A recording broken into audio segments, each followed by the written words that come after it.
Cape Town Opera has had a positive impact on the school.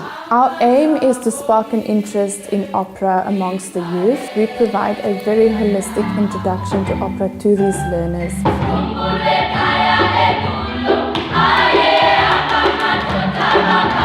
George, Mhlanguli George, the one who was directing the production, he used the workshop process technique.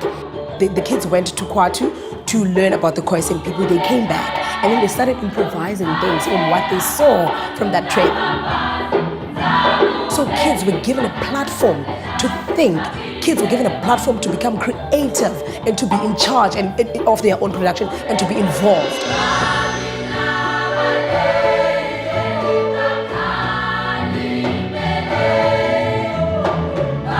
I really love it. It's amazing. It's amazing.